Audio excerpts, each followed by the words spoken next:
नमस्कार। आप सबका पोट भरे क्लासेस में स्वागत है। आज दिन शनिवार, प्रतियोगिता परीक्षा, रोजगार और समकालीन घटनाओं की जानकारी में आज का मेरा विषय है विलय के पश्चात सरकारी बैंकों की स्थिति, पब्लिक सेक्टर के बैंक की स्थिति।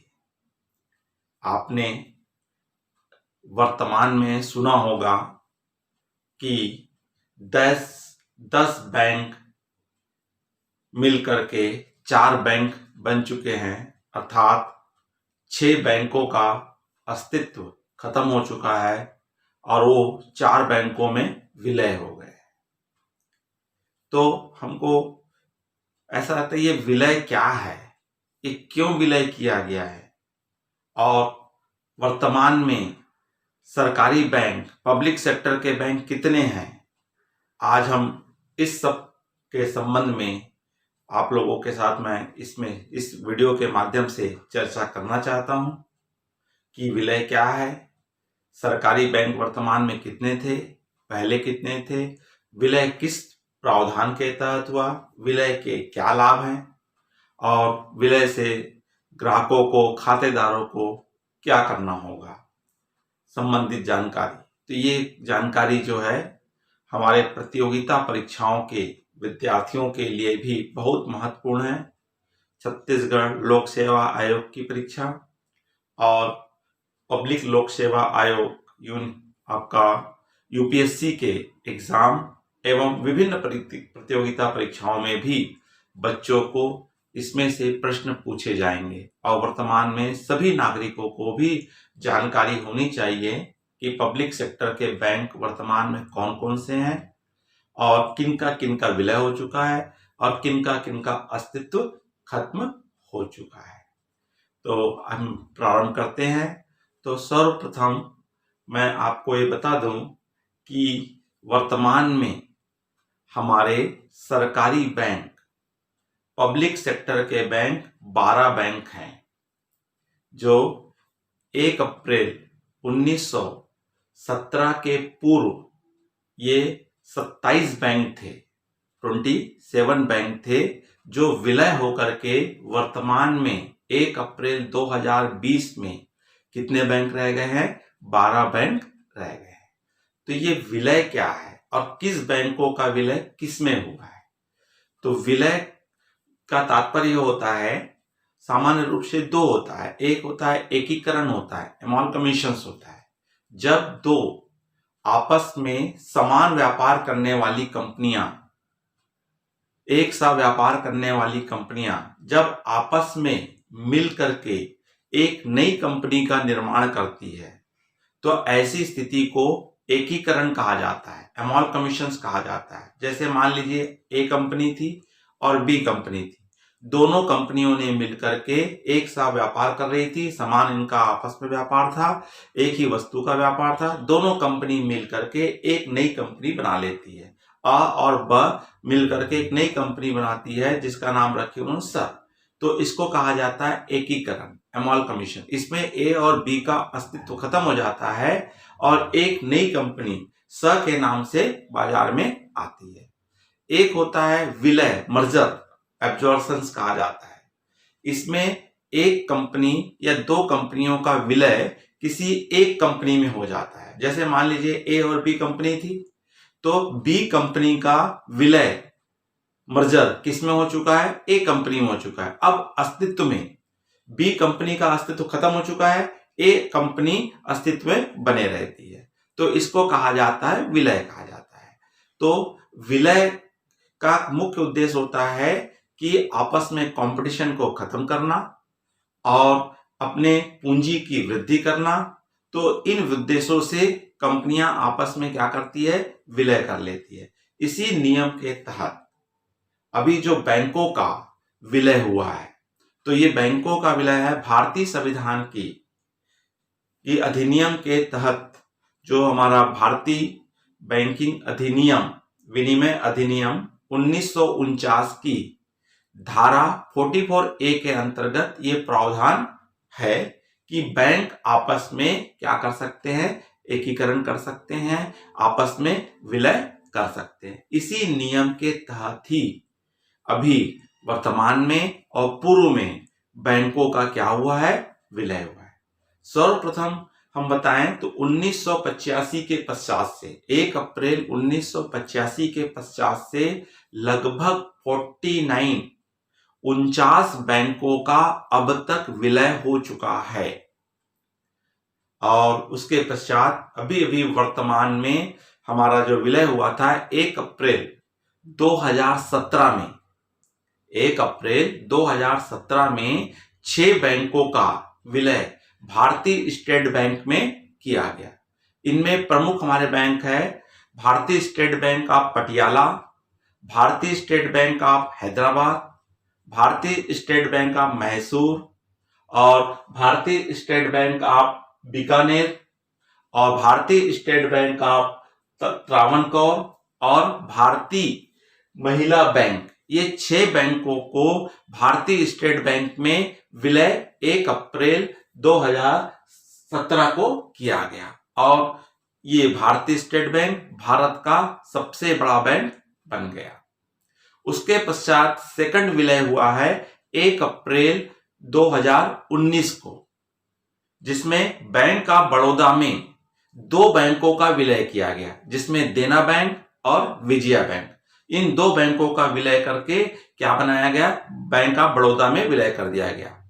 और उसके पश्चात वर्तमान में 1 अप्रैल 2020 को अब वर्तमान में अभी भी वर्तमान में 1 अप्रैल 2020 को 6 बैंकों का विलय 4 बैंकों में किया गया, अर्थात 10 बैंकों से वो कितने बैंक हो गए हैं, अभी वर्तमान में 4 बैंक हो गए।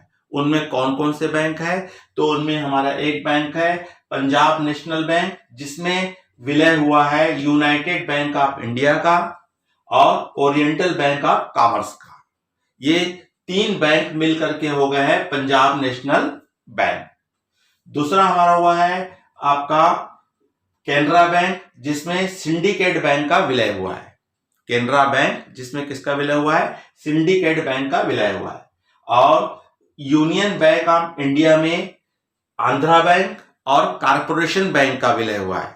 किसका हुआ है, आंध्रा बैंक और कारपोरेशन बैंक का विलय किसमें हुआ है, यूनियन बैंक ऑफ इंडिया में। और इलाहाबाद बैंक का विलय हुआ है इंडियन बैंक में। तो इस तरह से हमारे 6 बैंकों का विलय किसमें हो चुका है, 4 बैंकों में विलय हो चुका है।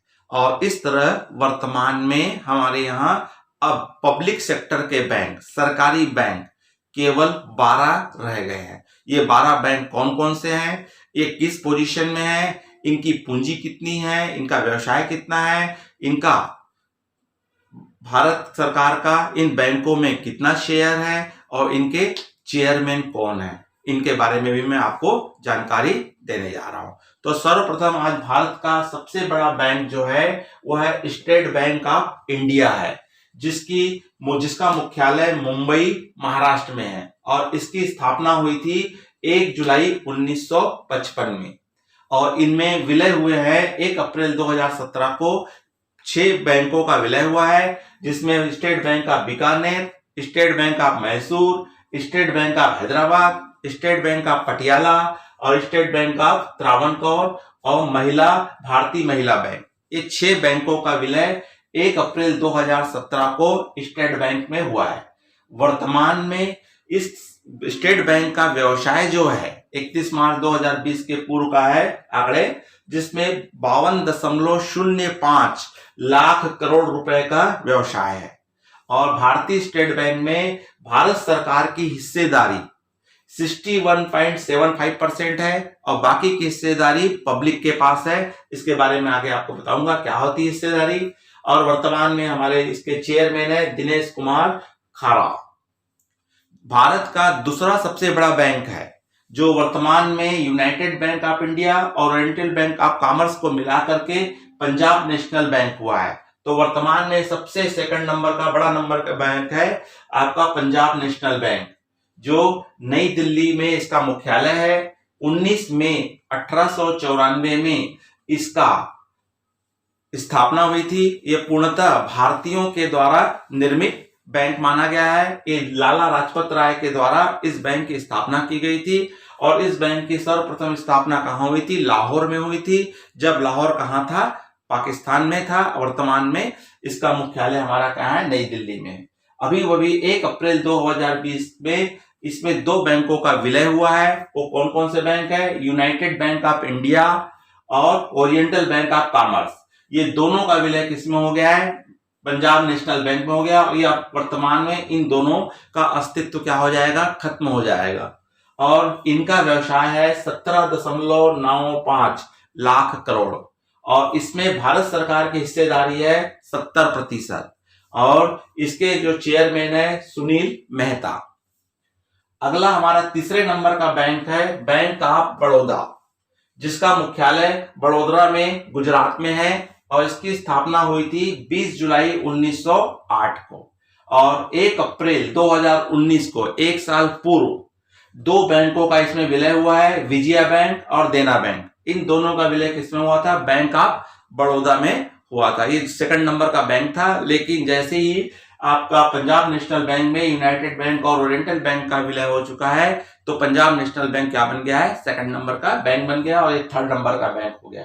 इसका बिजनेस है 16.64 लाख करोड़। इसमें भारत सरकार की हिस्सेदारी है 69.2% और इसके चेयरमैन है हसमुख आधिया।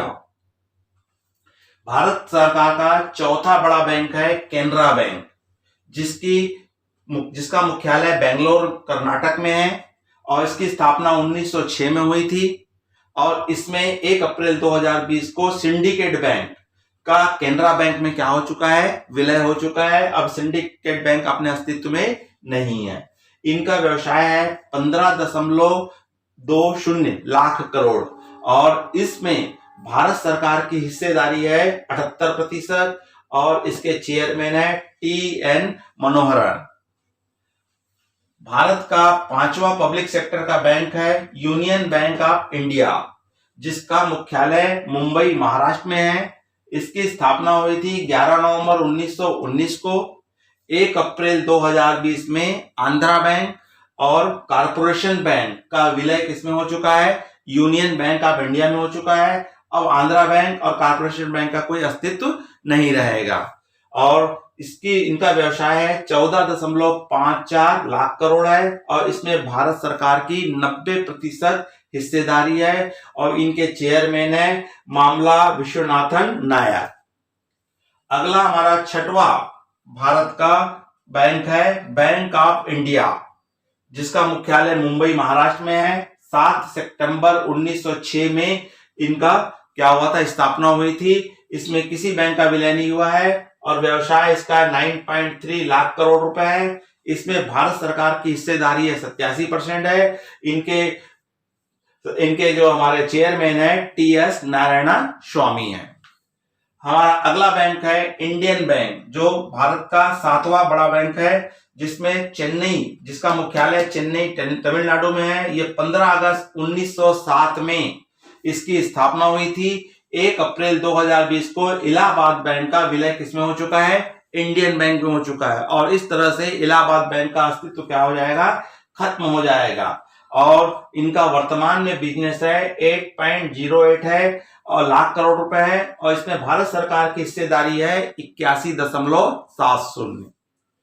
उसके पश्चात 8वें नंबर का हमारा बैंक है सेंट्रल बैंक ऑफ इंडिया, जिसका मुख्यालय मुंबई में है। इसकी स्थापना 21 दिसंबर 1911 में हुई थी। इसमें किसी बैंकों का विलय नहीं हुआ है। इनका बिजनेस है 4.68 लाख करोड़ और भारत सरकार की इसमें हिस्सेदारी है 92.39 और इनके चेयरमैन है तपन नंदी। 9वें नंबर का हमारा बैंक आता है इंडियन ओवरसीज बैंक, जो चेन्नई में है, जिसका मुख्यालय और 10 फरवरी 1937 में इसकी स्थापना हुई थी। इसमें किसी भी बैंक का विलय नहीं हुआ है। 3.75 लाख करोड़ इनका बिजनेस है। इसमें भारत सरकार की हिस्सेदारी है 95.84 95.84। इनके चेयरमैन है TCA रंगा नायक रंगा नायन जी हैं। भारत का 10वां बड़ा बैंक है आपका यूको बैंक। इसका एक ओरिजिनल नाम है यूनाइटेड कमर्शियल बैंक है, जो यूको बैंक के नाम से जाना जाता है। इसका मुख्यालय कोलकाता पश्चिम बंगाल में है और 6 जनवरी 1946 को इसकी स्थापना हुई थी और इसमें किसी बैंक का विलय नहीं हुआ है। इनका व्यवसाय है 3.08 लाख करोड़ है। 94.44% भारत सरकार की हिस्सेदारी है। इनके चेयरमैन है अतुल कुमार गोयल। भारत का 11वां बैंक है बैंक ऑफ महाराष्ट्र, जिसका मुख्यालय पुणे में है। 1935 में इसकी स्थापना हुई थी। इनका वर्तमान में व्यवसाय है 2.34 लाख करोड़ रुपए। भारत सरकार की हिस्सेदारी है 93.33 और एस भट्टाचार्य जी इनके क्या है चेयरमैन है। और भारत का 12वां जो बैंक है उसका है Punjab and Sind bank, PSB के नाम से जाना जाता है। ये इसका मुख्यालय नई दिल्ली में है। ये 24 जून 1908 में इसकी स्थापना हुई थी। वर्तमान में इनका व्यवसाय है 1.7 लाख करोड़ रुपए है और ये 80 भारत सरकार की हिस्सेदारी है 80.62 की हिस्सेदारी है और इसके एस कृष्णन इसके क्या है चेयरमैन। तो इस तरह से भारत में अभी वर्तमान में 16 राष्ट्रीय बैंक है, नेशनलाइज्ड बैंक है या हम पब्लिक सेक्टर के बैंक कह सकते हैं और उनमें हमारे 12 बैंक हैं और इनकी क्या हिस्सेदारी है, सरकार की इसमें कितनी हिस्सेदारी है, कौन चेयरमैन है आदि आदि मैंने आपको इनकी जानकारी दी है। तो इसमें आपको यहाँ पे एक आया था भारत सरकार की हिस्सेदारी। तो इनमें जो हमारे शेयर होते हैं उस शेयर में भारत की हिस्सेदारी इतनी है और बाकी जो परसेंटेज है पब्लिक के पास है इनके शेयर।